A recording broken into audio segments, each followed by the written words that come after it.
Assalamualaikum warahmatullahi wabarakatuh. Hamdan syakirin, hamdan na'imin, hamdan yuafi ni'amahu wa yukafi mazidah. Ya Rabbana lakal hamdu kama yanbaghi li jalali wajhikal karim wa ali azimi sultanik.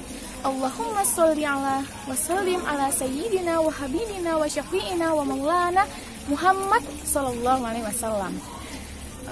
Ya ayuhan nas rahimakumullah. Qala Nabi sallallahu alaihi wasallam, kun fit dunya annaka gharibun aw 'abiru sabilin. Jadilah engkau di dunia ini seperti orang asing atau bahkan seperti orang yang hanya sekedar lewat saja. Hadis riwayat Bukhari. Ya ayuhan nas rahimakumullah. Jika kita mencoba merenungi nasib kita di muka bumi Allah ini dan mencoba meresapi setiap syair klasik yang dilisankan oleh para penyair tentang hidup dan kehidupan, maka sesungguhnya kehidupan kita ini adalah ruang tunggu.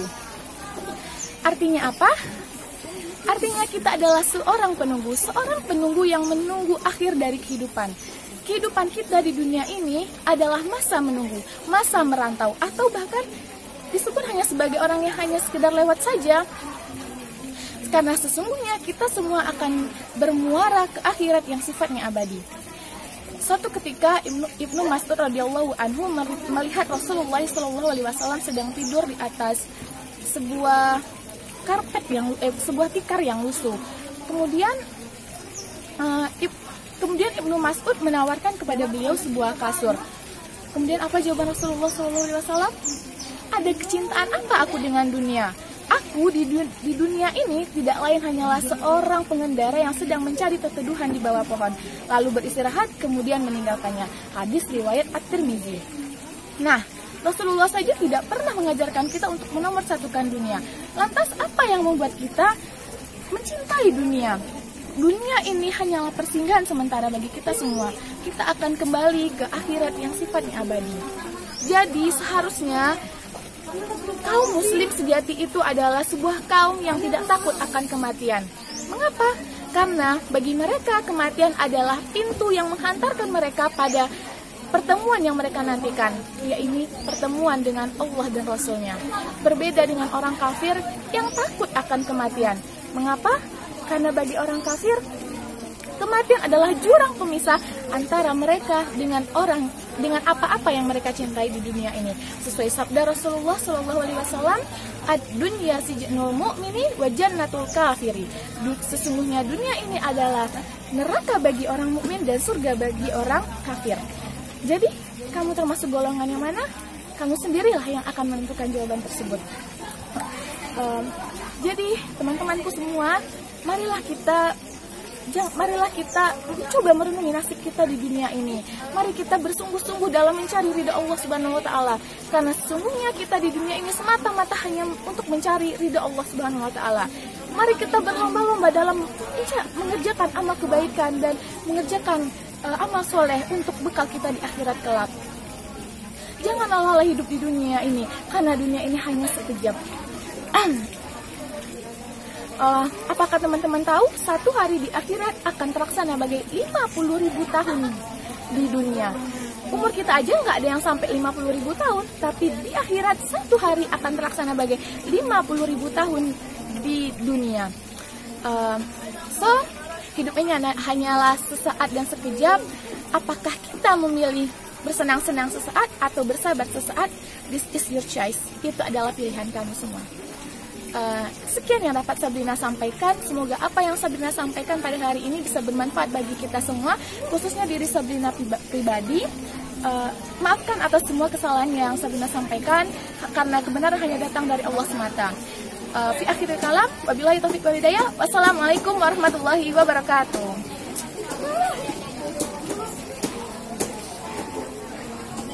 Gimana, udah ceramah? Plong? Alhamdulillah. Deg-degan nggak tadi? Deg-degan ya, namanya kita performance ya, jadi ada sedikit kegugupan. Tapi insya Allah itu bisa diatasi. Karena udah persiapan lama ya? Iya. Udah berapa lama persiapannya? 2 mingguan. 2 mingguan apa sebulan? Ya sekitar sebulanan. Tapi berlatihan sekitar 2 mingguan. Oh, 2 minggu. Udah siap ya sebenarnya ya? Iya, cuma karena belum ada kesempatan kemarin ya. Oke, terima kasih Sabrina. Iya. nasta'in 'ala umuril ladin.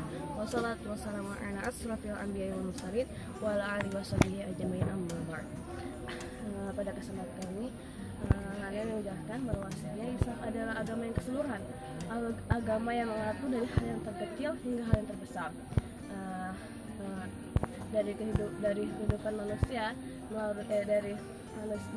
dari bangun tidur hingga tidur lagi.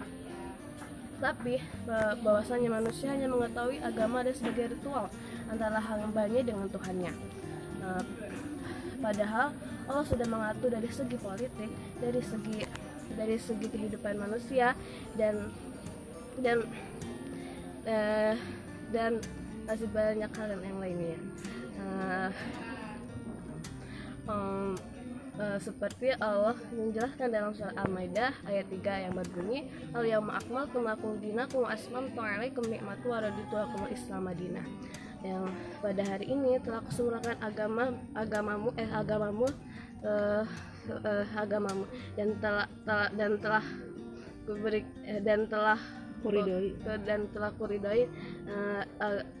kuridai Islam sebagai agamamu. Nah, di dalam penggalan ayat itu menjelaskan bahwasanya Allah itu sudah menyebarkan agama Islam, tapi kebanyakan manusia mereka hanya menjalankan setengah-setengah dan secara sempurna. Seperti misalnya sholat, mereka ketika sholat menutup auratnya, dan setelah sholat mereka membukanya lagi. Cukup sekian dari saya. Assalamualaikum warahmatullahi wabarakatuh. Bismillahirrahmanirrahim. Assalamualaikum warahmatullahi wabarakatuh. Alhamdulillahirrabbilalamin. Wabihi nasta'in wa ala umurid dunya waddin. Wassalatu wassalamu ala asrafil anbiya'i wal mursalin wa ala alihi wa sahbihi ajma'in amma ba'du. Qala Allah ta'ala fil Qur'anil Karim, a'udzu billahi minasyaitonir rajim. Bismillahirrahmanirrahim. La yukallifullahu nafsan illa wus'aha. Sesungguhnya Allah tidak akan memberikan beban kepada hambanya kecuali hambanya sanggup atas beban itu. Dari ayat di atas bisa kita simpulkan bahwa Allah itu tidak akan memberikan ujian kepada hambanya kecuali memang hambanya itu sanggup atas ujian itu. Di sini Ana akan memberikan sesuatu yang insya Allah bermanfaat agar kebanyakan orang tuh tidak salah paham dengan yang namanya ujian. Karena selama ini segelintir orang, kebanyakan orang itu ketika mendapat musibah, ketika mendapat cobaan dalam hidupnya, mereka tuh banyak yang berpendapat kalau hidup tuh jadi nggak adil, Allah tuh nggak adil sama mereka gara-gara ada cobaan itu. Dan di sini perlu teman-teman ketahui bahwa cobaan itu tidak semuanya berdampak buruk untuk kita. Tapi sebenarnya ujian ini adalah salah satu cara Allah untuk yang pertama itu menghapus dosa kita.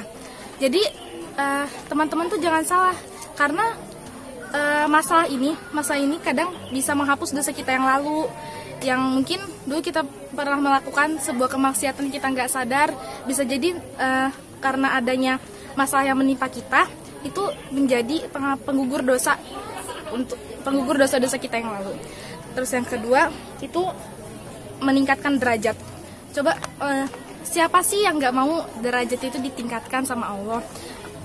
Pasti ya semuanya mau gitu.